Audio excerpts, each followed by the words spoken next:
신명기 16장 9절부터 17절 말씀 마음을 집중하시고 함께 읽어보십니다.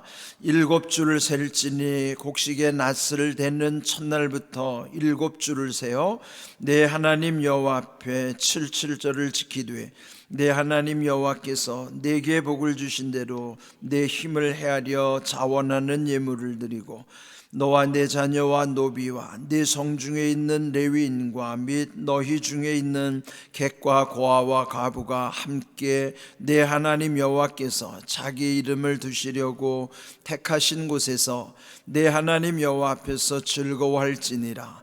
너는 애굽에서 종되었던 것을 기억하고 이 규례를 지켜 행할지니라. 너희 타작마당과 포도주 틀에 소출을 거두어 드린 후에 이레 동안 초막절을 지킬 것이요 절기를 지킬 때에는 너와 내 자녀와 노비와 내 성중에 거주하는 레위인과 객과 고아와 가부와 함께 즐거워하되 내 하나님 여호와께서 택하신 곳에서 너는 이레 동안 내 하나님 여호와 앞에서 절기를 지키고 내 하나님 여호와께서 내 모든 소출과 내 손으로 행한 모든 일에 복 주실 것이니 너는 온전히 즐거워할지니라. 너희 가운데 모든 남자는 1년에 3번 곧 무교절과 77절과 초막절에 내 하나님 여호와께서 택하신 곳에서 여호와를 배웁되 빈손으로 여호와를 배웁지 말고 각 사람이 내 하나님 여호와께서 주신 복을 따라 그 힘대로 드릴지니라. 아멘. 신명기 16장 말씀드린 것처럼 여기에는 3대 절기, 이스라엘 민족이 중요하게 여겼던 3대 절기에 관한 기록이죠. 우리 읽은 16절에 보시면은 너희의 가운데 모든 남자는 1년에 3번 곧 무교절, 77절, 초막절에 내 하나님 여호와께서 택하신 곳에서 여호와를 배웁되 빈손으로 여호와를 배웁지 말고 각 사람은 하나님이 주신 복을 따라 그 힘대로 드릴지니라. 이렇게 말씀하고 있어요. 16절에 기록된 대로 3대 절기는 우리 앞에서 어제 묵상한 대로 무교절, 근데 어제는 6월절로부터 무교절까지가 연결됐다고 그랬죠. 그래서 무교절 또는 6월절이라고 일컫는 것이 첫 번째 절기의 기원이고요, 두 번째가 77절, 또 세 번째가 초막절이라고 하는 것이에요. 그런데 오늘 읽은 9절부터 12절 먼저 보시면은 여기에는 77절에 관한 말씀이 먼저 나오죠. 이스라엘에는 이 숫자에 대해서 민감하고 또 우리도 숫자에 대해서 의미 부여를 하잖아요. 이를테면 우리 민족이 별로 좋아하지 않는 숫자 있죠. 그거는 4자예요. 숫자 4가 아무 그 상관이 없음에도 불구하고 죽음을 뜻하는 죽을 4자를 떠올리기 때문에 괜히 숫자 4자도 싫어하는 거죠. 그런 의미를 부여하니까 그런 것인데, 그런 것처럼 또 좋아하는 숫자도 있죠. 그처럼 이스라엘 민족이 제일 좋아하는 숫자가 7입니다. 또 그는 하나님이 또 성경에도 7이라는 의미를 부여해 주셨기 때문이에요. 왜 7이 중요한가 하면 이 7은 3과 4를 더한 숫자잖아요. 그래서 3은 하늘의 숫자, 하나님을 일컬을 때 성부, 성자, 성령 삼위일체로 표현하는 것처럼 3은 하늘의 숫자예요. 4는 동서남북을 상징하는 것처럼 땅의 숫자. 그래서 하늘과 땅 천지를 합친 것에 7을 완전 숫자라고 일컫는 것이고, 또 하나님이 천지를 창조하실 때에도 엿새 동안 창조를 이루신 다음에 일회째 되는 7일에는 쉬셨고 그 안식으로 모든 것이 완성됐기 때문에 7의 의미는 거룩함의 의미, 완성의 의미입니다. 그래서 여기 왜 7절인가 하면은 7이 7번 반복되는 거예요. 그래서 여기 이제 9절 보면은 7줄을 셀지니 곡식의 낫을 대는 첫날부터 7줄을 세라. 7주 7이 7번 반복되는 것을 7절이라고 그러는데, 그러면 그 7이라고 하는 것이 처음 낫을 대는 첫날, 그러니까 곡식의 낫을 대는 첫날, 그는 뭐야? 첫 곡식을 이제 추수한다고 그래서 첫 곡식을 초실이라고 그러잖아요. 첫 열매. 그래서 초실절이라고도 해요. 그러면은 77절은 초실절로부터 7주를 세는 거예요. 그러니까 여기에 이제 이 77절에는 또 우리가 흔히 맥추절이라고도 하는 것인데, 우리 표현으로 그 한문의 맥은 보리맥자지만 밀맥자기도 해요. 그러니까 맥추라고 하는 것은 보리나 밀을 추수하는 절기를 맥추절이라고 하는 것이죠. 그러면 보리하고 밀이 또 뭐 어떤 걸 먼저 추수하는가 하면 사실 보리를 먼저 추수합니다.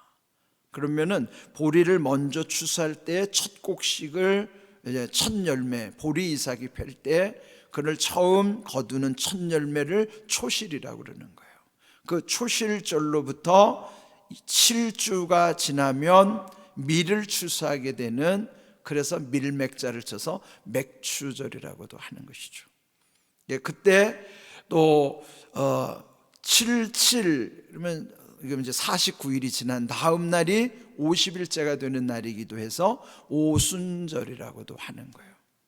그러면은 신약에 와서 오순절에 성령 강림의 사건이 있었죠. 그런 이런 여러 가지 의미를 이제 이 말씀 속에서 같이 생각한다고 하면 77절은 맥추절, 오순절과도 다 똑같은 뜻이에요. 그러면 우리 교회의 의미에서는 성령께서 우리에게 오신 날의 의미가 더 귀하죠. 그런데 원래 처음에 77절의 의미는 그 10절을 보시면은 여호와 앞에 77절을 지키되 내 하나님 여호와께서 내게 복을 주신 대로 자원하는 예물을 드리고.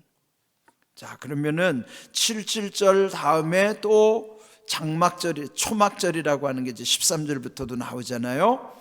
그는 이제 초막절이라고 하는 거는 초막이나 장막이나 같은 일종의 이제 텐트를 치는 거예요. 임시 텐트를 치고, 또 그렇게 하는 까닭은 그들이 조상적의 광야 40년 생활 속에 주거가 불안정하잖아요.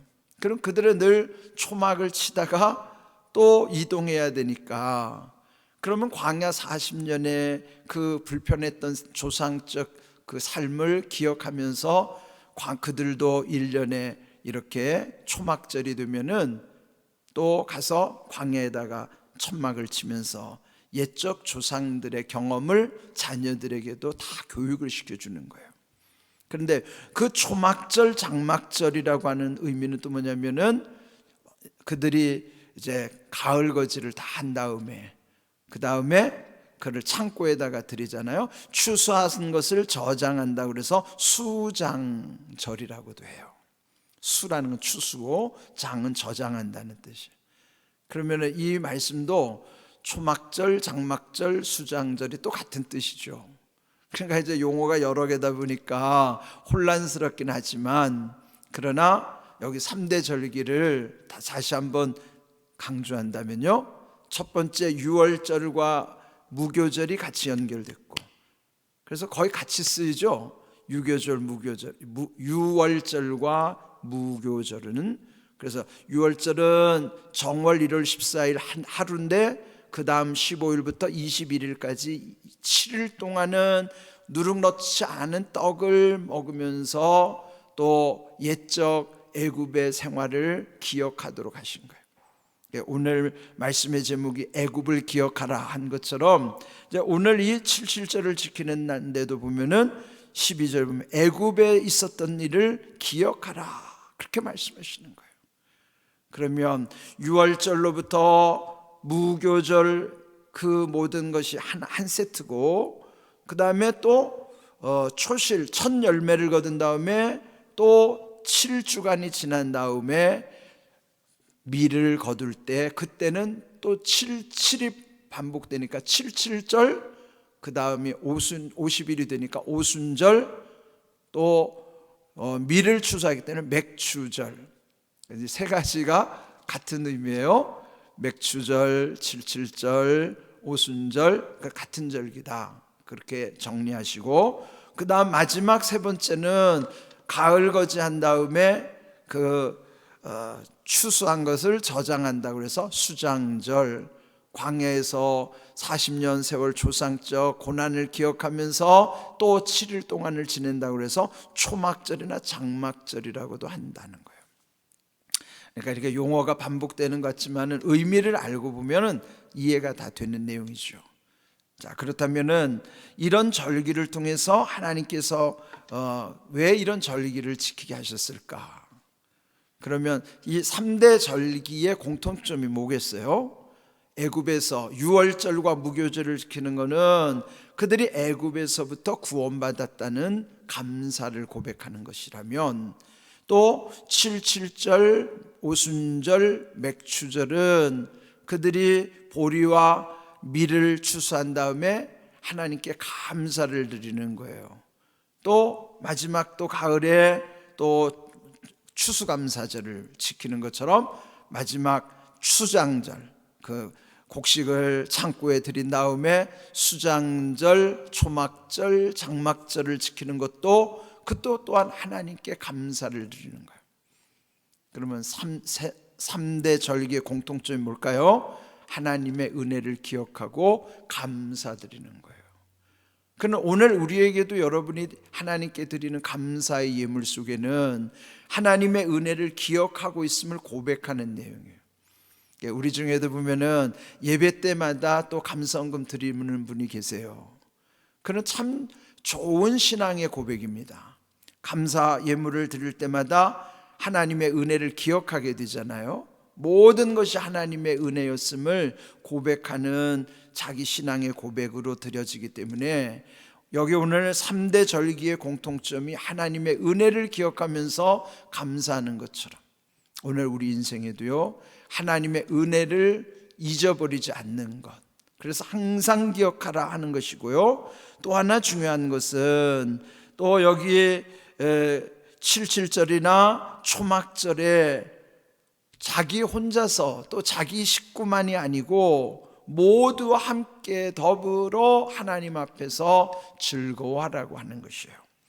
여기 오늘 77절에 관한 말씀도 보면 11절에 객과 고아와 과부와 함께 또 즐거워할지니라, 여호와 앞에서 즐거워할지니라 그랬죠. 또 15절을 보면은 그 초막절을 지킬 때도 거기에 이래 동안에 또 14절 앞에서 보면은 또 내 자녀와 노비와 성중에 거주하는 레위인과 객과 고아와 과부와 함께 즐거워하되, 또 15절 끝에는 모든 일에 복 주실 것이니 너는 온전히 즐거워할지니라. 여러분 여기 보면 복 주실 것이니라는 건 뭐예요? 앞으로도 하나님이 예비하신 복이 크다는 거예요. 그래, 이 복은 말씀드린 것처럼 은혜와는 좀 구별되는 거예요. 은혜는 모두에게 열려져 있는 것이 은혜지만은 복은 약속한 성도에게 주시는 거예요. 순종하는 성도, 그 말씀대로 이루는 그 하나님의 약속이 있기 때문에 여기에 너희에게 모든 일에 복 주실 것이니 라는 건 뭐예요? 그런 믿음으로 받아들여야 되는 것이죠. 여러분, 이전에 주신 은혜보다 이후에 주실 은혜가 더 크다는 것을 상상해 보세요. 얼마나 기쁜가. 이전에 주신 복보다도 이후에 주실 복이 더 크다는 것을 한번 상상해 보세요. 얼마나 좋아요. 그래서 복 주실 것이니 온전히 즐거워하라. 하나님이 복 주실 것을 믿을 때만이 온전히 즐거워할 수 있는 거예요. 그 온전히 즐거워하는 거예요. 혼자 즐기라는 게 아니라 더불어 함께 즐기는 것이 온전히 즐거워하는 것입니다. 이 말씀처럼 우리에게 모든 기뻐할 것이 있으면은 우리 항상 이렇게 더불어 축복하는 것. 그래서 여러분, 은혜가 충만한 교회는요, 누가 잘 됐다고 하면은 서로 축복해 주는 거예요. 그런데 좀 안 좋은 교회는요, 시기 질투가 있다고요. 그래서 칭찬을 여기서 제가 누구네 집 이랬습니다 그러면은 서로 축복해주고 칭찬하면 그 좋은 교회예요. 근데 여기서 담임 목사가 누구네 집 아이가 잘 됐습니다, 누구네 집 이렇게 잘 됐습니다, 그런데 또 시기 질투가 막 돌아가지고 슉슉슉슉 무슨 뱀 소리가 막 나요. 그냥 슉슉슉슉. 그런 시기 질투가 있는 교회는 잘 될 수가 없어요. 그래서 저는요, 담임 목사의 기쁨은 다른 게 아닙니다. 성도가 잘 되는 걸 보는 것이 큰 보람이에요. 기쁨이에요. 그래서 함께 더불어 즐거워. 그게 온전히 즐거워하는 거예요. 마치 내일인 것처럼. 그래서 누가 아프면 함께 아파하면서 기도해주고, 또 그 하나님의 은혜 가운데 건강이 회복되면 서로 기뻐하고 축복해주고 말이죠. 그래서 모든 즐거워하는 것, 모든 좋은 것을 함께하고 또 힘든 걸 함께 나눔으로써 그 모든 것이 다 서로에게, 그래서 기쁨은 함께하면 배가 되고 슬픔은 함께하면 반으로 줄어든다 그러잖아요. 그처럼 우리가 하나님의 뜻은 온전히 즐거워할 수 있는 것, 모두가 함께하는 것이다. 저는 바라기는 우리 공항교회는 그런 교회인 줄로 믿습니다. 또 그렇게 축복합니다. 그래서 오늘 여기 주신 말씀처럼 모든 것이 하나님의 은혜임을 기억하도록 절기를 주셨다는 것처럼 우리도 날마다 주님의 은혜를 기억하고 감사하면서 모든 것이 하나님의 은혜임을 깨닫고, 또 여기서 주신 오늘 중요한 말씀은 또 앞으로 내 손으로 행한 모든 일에 복 주실 것이니, 15절 끝부분에 있죠. 너는 온전히 즐거워할지니라. 여러분, 이후에 주시는 은혜와 복이 더 큰 것을 믿고 복 주실 하나님을 기대하면서 또 그 하나님께 기도할 때에 온전히 즐거워하는 삶이 되기를 주님의 이름으로 축복합니다. 아멘.